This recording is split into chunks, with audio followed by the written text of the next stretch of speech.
Okay, as you can see on the board, we have the topic indices. And what comes to your mind when you hear indices?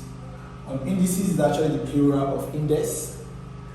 And how does index looks like? What is the format? When you see something like this,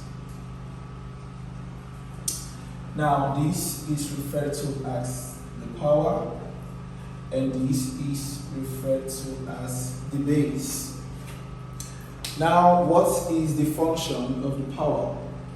The power tells you how many times the base is multiplied. For instance, if I should have 2 raised to the power 3, it simply means 2 times 2 times 2 into 3 places. And that gives us 8. And then when I have 4 raised to the power 2, it means 4 times 4, which is 16. So basically, the function of the power tells you the number of times the base is multiplied. Now that we've said that, indices can be solved when you understand the laws. Now there are different laws of indices, and I will be bringing them out. Laws of indices.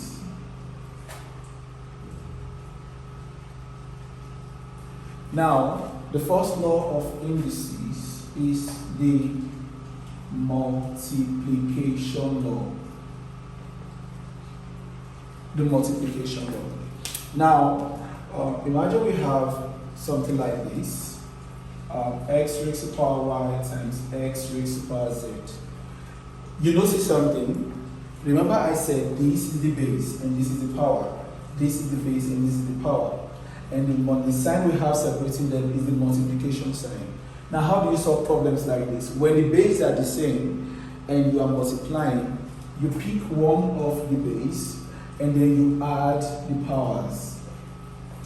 Yes, you pick one of the base and then you add the powers. So if, for instance, I have something like this, 4 raised to the power 3 times 4 raised to the power 2. It simply means I pick one of the base because they are the same. I pick 4, and then I add the powers according to the law.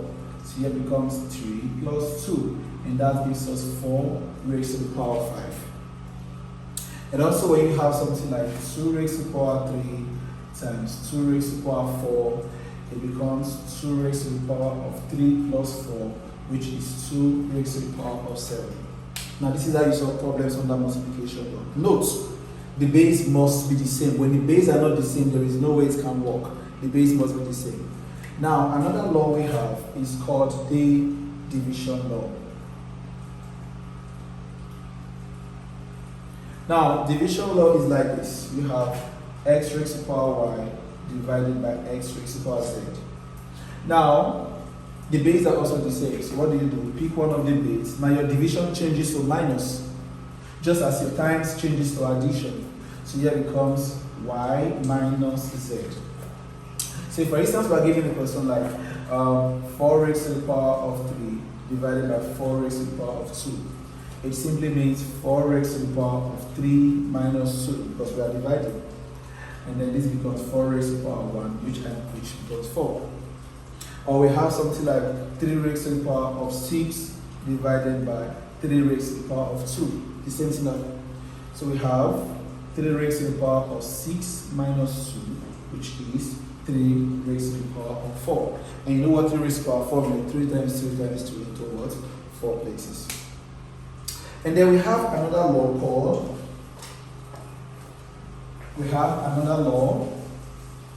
called the zero power law.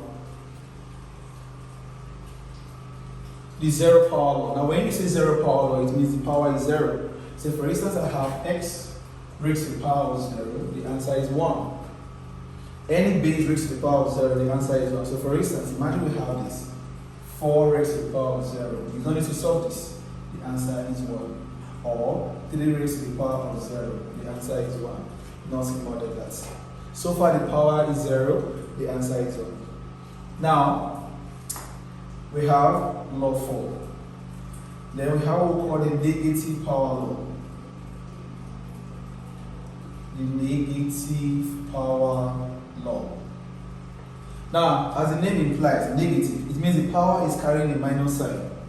So if I have something like this, x raised to the power of minus y, it simply becomes 1 over x raised to the power y.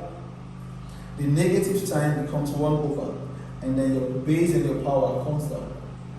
So if I have something like this now, 2 raised to the power of minus 4, it simply means 1 over 2 raised to the power of 4. And you know what that means? Which means 1 over 2 times 2 times 2 times 2. And that gives us 1 over 16. This is how negative power laws work. The negative sign becomes 1 over, and then the positive power in your base comes down. And now we have discussed 4 laws: the multiplication law, the division law, the zero power law, and the negative power law. Now, when we talk about law 5, number 5.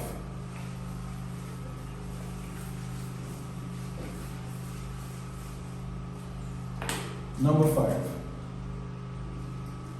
We have what we call the fractional power law. The fractional power law. Now, as the name implies, fraction, the power is a fraction. It has a numerator and a denominator. So imagine we have something like this now. X raised to the power of n over n. You see, the power is a fraction, and this is the base. Now, how do you solve a problem like this? Now, this becomes, the denominator becomes the root of your base raised to the power of the numerator. So here becomes the nth root of the base, which is x, raised to the power of the numerator, which is what? N. Simple as that. So imagine I have something like this. 16 raised to the power 16 raised to the power 1 over 2. Now, this is a fraction. This is the what? The base. As it implies, the denominator becomes the root of the base. Now, my denominator here is 2.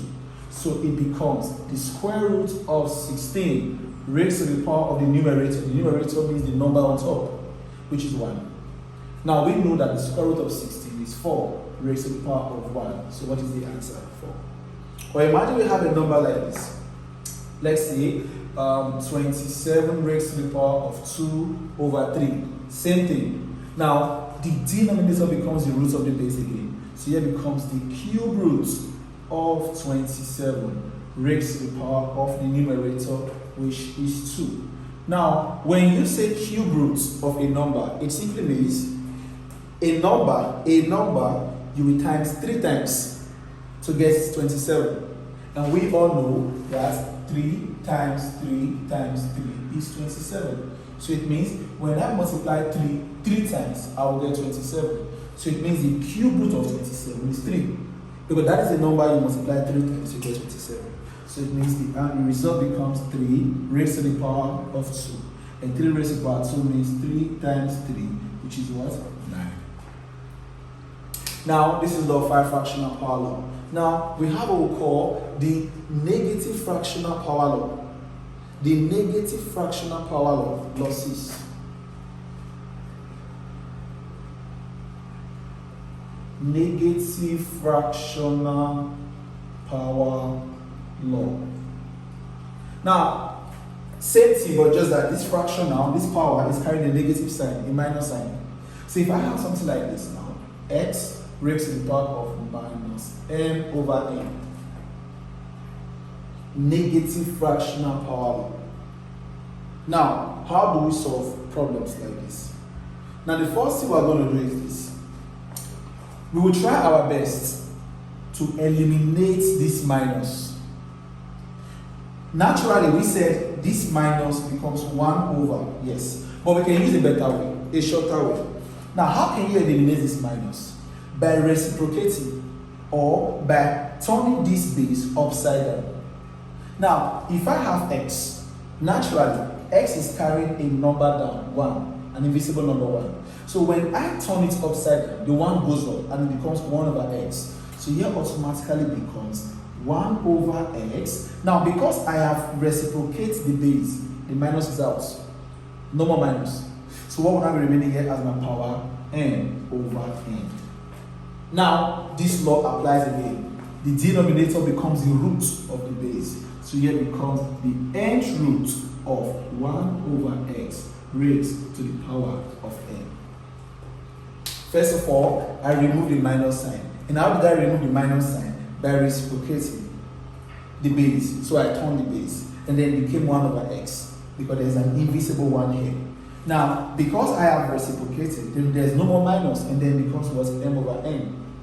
And automatically from there we apply the fractional power law, and then we got that. So let's use for instance numbers to work with this law.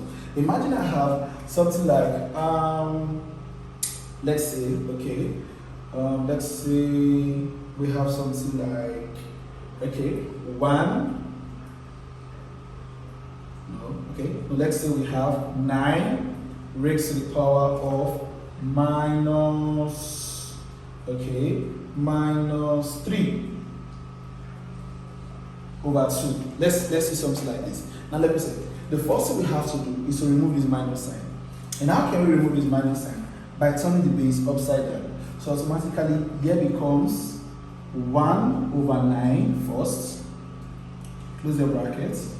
Now there is no more minus sign. So it becomes just what? 3 over 2. Okay, now the denominator becomes the root of the base. So here becomes the square root of 1 over 9. Now, then what do we have here? Our power now, our numerator becomes what? 3. Now automatically, what do we do here now? Now, the square root is affecting everything inside. Now, square root of 1 is 1. Square root of 9 is 3. Raised to the power of what? 3. Are we there? Now, without wasting time now, this power is affecting everything inside. So what does this mean? 1 raised to the power 3 meaning 1 times 1 times 1 into 3 places. And that is also 1. And 3 raised to the power 3 means 3 times 3 times 3 into 3 places, which is what? 27. And then the answer to this question becomes 1 over 27. Negative fractional power law. Negative fractional power law. Law 6. And then the last law that we're going to be discussing is law 7. And law 7 is called product power law.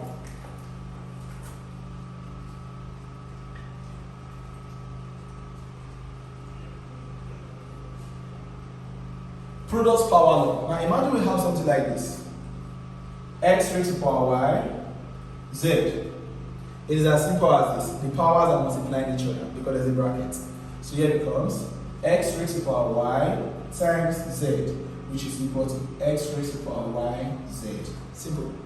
So how can we use numbers to solve problems like this? Imagine we have this. 2 raised to power 3 bracket 2. Using the law, it becomes 2 raised to power 3 times 2, which is equal to 2 raised to power 6. I know what 2 raised to power 6 means. 2 times 2, 4, 4 times 2, 8, 8 times 2, 16, 16 times 2, 32, 32 times 2 is what? 64. So it becomes what? 64. So this is the first part of our class for today, which we just discussed the laws of indices. So in our next class, we're going to be looking at how we can use these laws that we have discussed so far to solve problems. Don't forget to subscribe. Don't forget to share. And don't forget to put on your notification button. Till we meet again, God bless you all.